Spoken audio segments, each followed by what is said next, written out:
Alright, so this is a very special bottle of Booker's because this is not 750 milliliters. This is 70 centiliters. From Poland! It is imported to the UK and then imported to Poland and has had a Polish tax seal and Polish labeling. For those of you playing along at home, 750 centiliters is exactly 700 milliliters. 750 centiliters is exactly 700 milliliters. This is also... You heard it here first, folks. This is also from 2015. Yeah, this is 2015-02. This is before they actually named the batches. And this was also the last year that it was 7 years. Like, it's also in a tube and not a box. Yes. So allow me to demonstrate the tube for the masses. It is a tube. That's how you know it's from the UK. It's got a tube. Totally it tubular. got a tube. Totally tubular. You can see here. We can put our bottle in a condom. 70 centiliter. You can see it even says I can put my distributor. Alright, stock. calm down, Ryan. You can even see on here distributor stock Polska. And something with a lot of accents that I don't know what it means. So that's how you know it's Polish. Anyway, let's give an old European market Booker's a try. Minimal notes. Yeah, like practically none. Brown sugar is the only note that I'm getting, and it's faint. Brown sugar, light ethanol. And that means that this is going to be dense as hell on the flavor. Yeah. This is a net pour of a bourbon that's been sitting in this bottle for 6 years. So, let's get into the taste.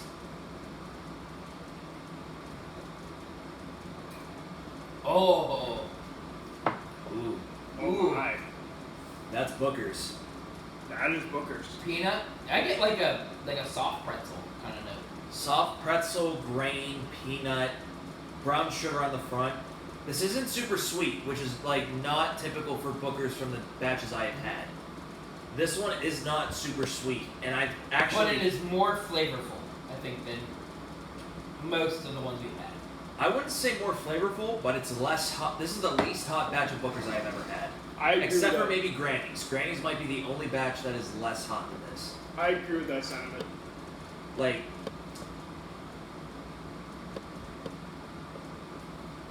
brown sugar on the forefront, and then it turns into... It almost has a physical texture to it when you first drink it. It's thick. It is very thick. It almost feels grainy, like there's literally sugar in it. Like, what are the notes I'm getting? I would say salt water, pretzel, so like it makes sense, salted pretzel, caramel, and then what's the other note that I'm getting? Like, obviously oak. There's a little bit of oak. Not a ton. But it's so rich and thick in flavor that... This is not like any Booker's you've had. No, this is the most unique batch of Booker's I have had so far. Because like I said, 2021 is cinnamon roll forward. Like, Donahoe's was less spicy, but very cinnamon forward. Right. Faintly cinnamon roll. Tagalong batch was cinnamon roll as fuck, but it was hot. Right. Because it had like cinnamon roll, bread, cinnamon sugar, and vanilla cream. This one is drier than a lot of the other batches. And a lot of the people, like, if this is what people said, oh, older batches of Booker were better, I might be inclined to disagree. Just because this is dry, this is really dry, this kind of reminds me of Baker's. It does. And that's not a bad thing, but it's not... This is also before they split off Baker's into its own thing, yeah? No, Baker's has been its own thing for a while, but it wasn't a single barrel until 2019. Oh, right, single barrel, yeah. 2019 it was a single barrel. For a while it was also small batch. But it was basically like, Baker's was baby Booker's. This is... adult Bakers. Yeah, honestly, if you took the old small batch Bakers and said, we're going to make this a little bit rougher around the edges, this is what this is. Like, if you were to think of a whiskey that a cowboy would drink, this is it. Like, it's sweet up front. Tobacco. salted pretzel and tobacco. That's the best way to describe Yeah. the second half of this. Like the middle and the finish of this are salted pretzel and tobacco. Yeah. Very unique. This is something that, unless I try another taste from you, we'll never get to try again. I love that you can still taste the Jim Beam peanut though. Oh yeah, it's in there. The peanut is in there. The dry peanut bean funk is in this whiskey.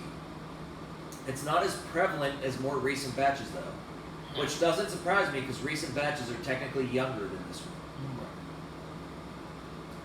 one. I really, as a bean fanatic, again, I really enjoy this. This isn't my favorite batch of Bookers, but this is different than any other batch of Bookers I've had. And for This is that, one of those where I think I can't say either of us won on the trade, because you got something you're never gonna get to try again, and I got stuff I'd rather drink. You know what I mean? oh well, you turned that Michter's into how many different bottles?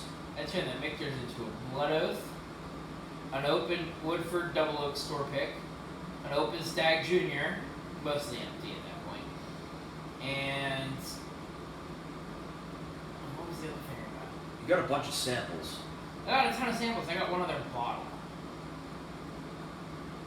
Oh, the Barrel Nation Maker's Mark pick.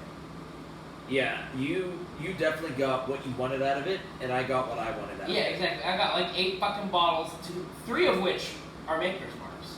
Yes. You got 3 Maker's Marks and 3 other bottles. And samples of some crazy stuff. And you know what? I'm thoroughly happy with Yeah, all of this. solid. And again, now you get to say you've had something not a lot of people have ever had. How Yeah. many people can say they had a Polish market bourbon?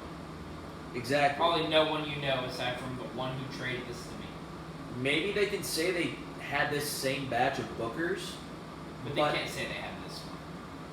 maybe, I don't know. This might be the same batch of Bookers that was released in America. This is just different packaging. I don't really know. Right.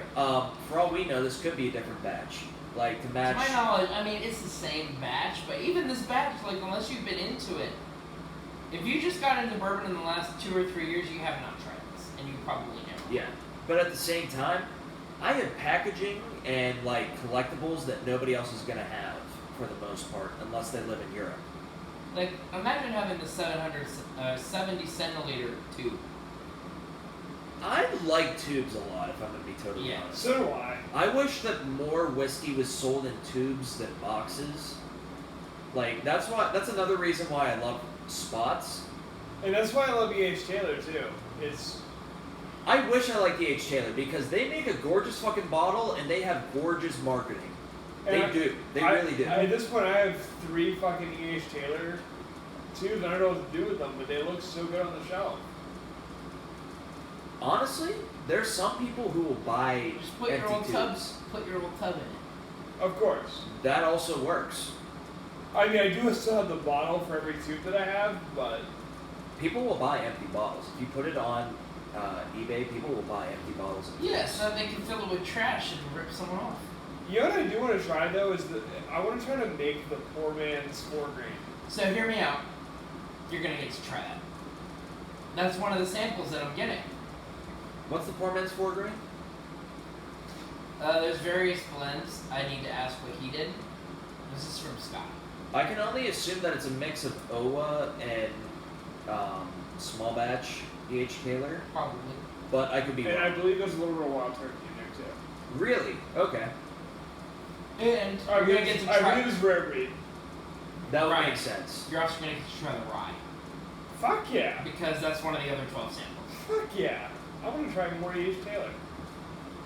You'll be missing just the ridiculous ones Mm-hmm. at that point. Well, the barrel proof, I consider that a ridiculous one because good luck finding it. Barrel proof. Warehouse C. Which, fucking by the way- Flood Survivor. You didn't get to try the barrel proof, did you?